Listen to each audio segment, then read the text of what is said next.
Hello నమస్తే, నేను Ashok. Welcome to ప్రజా చైతన్యం. ఏపీ తాజా రాజకీయాల గురించి మాట్లాడడానికి ప్రస్తుతం మనతో పాటు ఉన్నారు అనలిస్ట్ బాలాగారు. బాలాగారు నమస్తే. నమస్తే. ఫస్ట్ చంద్రబాబు నాయుడు గారు బెయిల్కి సంబంధించి ఒక పెద్ద కాంట్రవర్సీ నడుస్తుంది. ఆయనకు ఒక పెద్ద బిగ్ రిలీఫ్ వచ్చిందని చెప్పేసి చెప్తున్నారు. నిజంగా రిలీఫ్ వచ్చిందా? రిలీఫ్ తెచ్చుకునేలాగా చేసుకున్నారా, లేదంటే కోర్టులు అలా నియమించాయా? అలా పనితీరుకు సంబంధించి ఒక లాయర్గా మీరు ఏం చెప్తారు? ముందుగా మీకు క్లారిఫై చేస్తాను, కొంచెం ఇది జూమ్ ఇన్ చేస్తారండి. అవునా, ఓకే. మీరు కొంచెం జూమ్ ఇన్ చేయండి. కోర్టు ఫస్ట్ ఏం ఆర్డర్ ఇచ్చిందో మనం ఒకసారి మాట్లాడుకుందాం.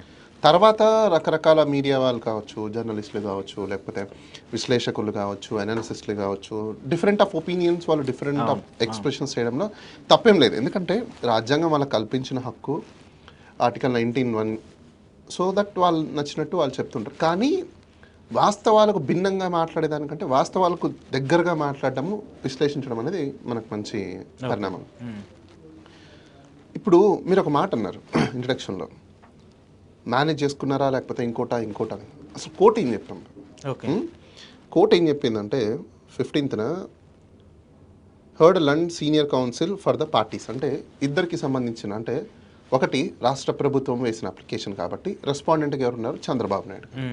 ఇప్పుడు చంద్రబాబు నాయుడు గారు ఎవరు? అదే రాష్ట్ర ప్రభుత్వానికి అధిపతి, రాజు, king, head of the institute కదా. ఈ చంద్రబాబు నాయుడు గారు గతంలో ఏంటి?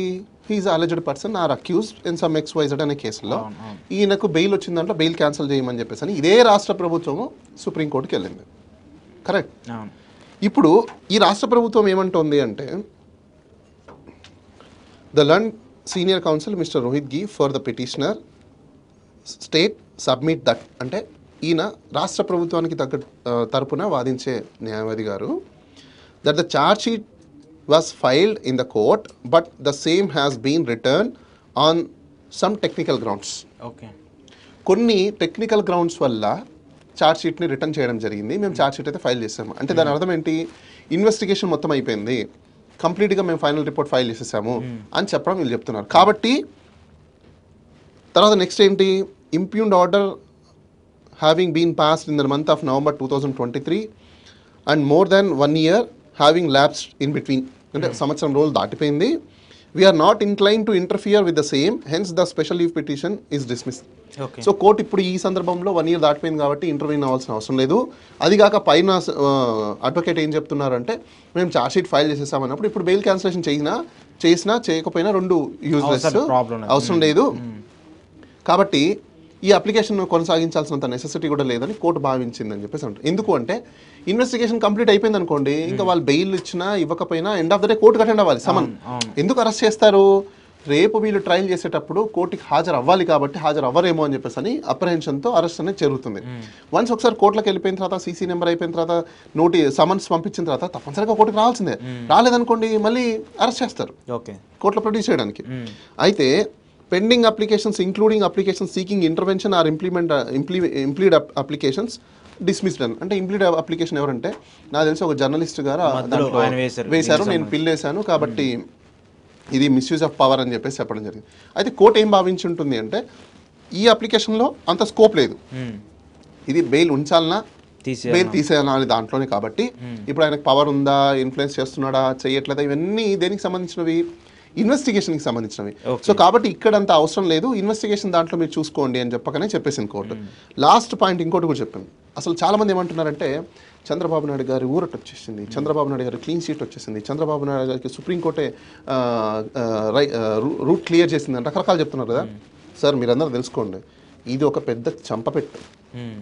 ఎందుకంటే లాస్ట్ పేరా ఒకసారి చదవండి మీరందరూ, లేకపోతే ఈ వీడియో చూడండి, చూసి చదువుకోండి.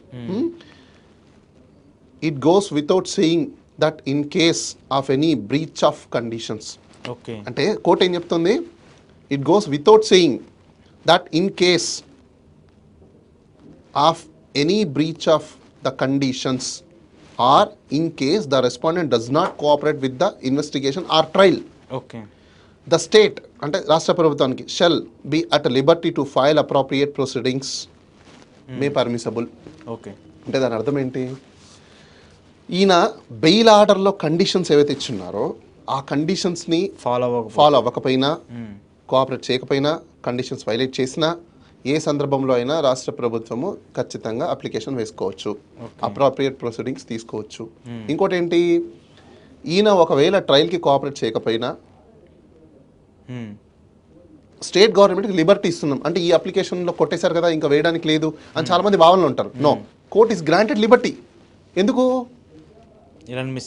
ఒకవేళ మిస్యూజ్ అయితే మళ్ళీ ఫైల్ చేయొచ్చు కాబట్టి.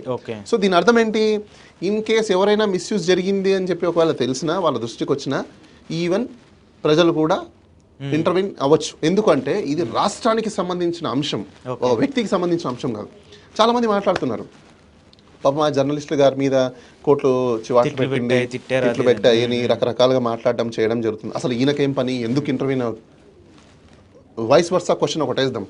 నిజంగా కోర్టు అలా ఆయనకు మాట్లాడితే మరి ఇప్పుడు ప్రెసెంట్ స్పీకర్గా ఉన్న ఆయన ఇంకొక కేసులో ఆయన కూడా అట్లా ఇంటర్వ్యూన్ అప్లికేషన్ వేసాడుగా బెయిల్ క్యాన్సిల్ చేయమని చెప్పేసి, మరి వాళ్ళకన్నదా? ఖచ్చితంగా అంటారు.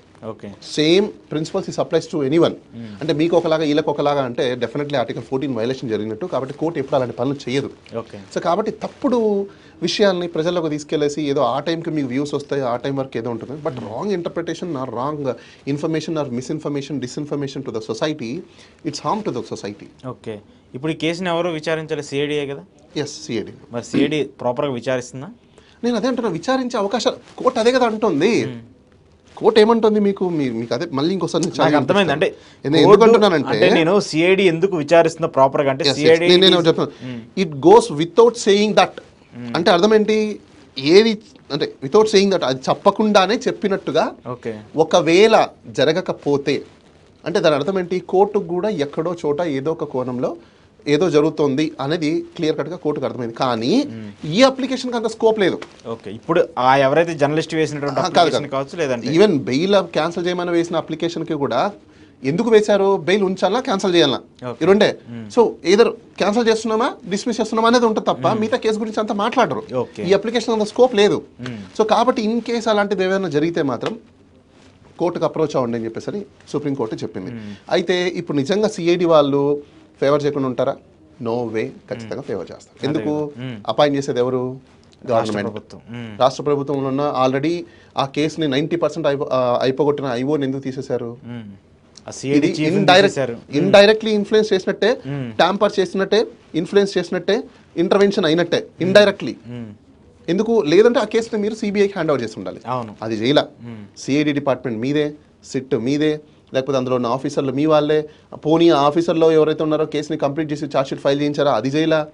పోనీ వాళ్ళని మీరు ఇప్పుడేమో ఉంచారంట, లేదు దానికి కూడా మీరు ఒక స్టోరీ, ఒక స్క్రిప్టెడ్ స్టోరీ డిజైన్ చేసి, ఒక డైరెక్షన్ చేసి, ఒక చేత కంప్లైంట్ ఇప్పించి, వాళ్ళ మీద ఎఫ్ఐఆర్లు కట్టించి వాళ్ళని సస్పెండ్ చేసి పక్కన పెట్టారు. అంటే ఇదంతా మోడ్ ఆఫ్ అప్రెంటిస్. ఓకే, ఒక వ్యక్తి చేత చేసిన మోడ్ ఆఫ్ అప్రెంటిస్ ఇదంతా. అంటే కేసుని నీరుగార్చే ప్రయత్నమే జరుగుతుంది కదా. సో కాబట్టి ఖచ్చితంగా సిఐడి డిపార్ట్మెంట్ ఫెయిర్గా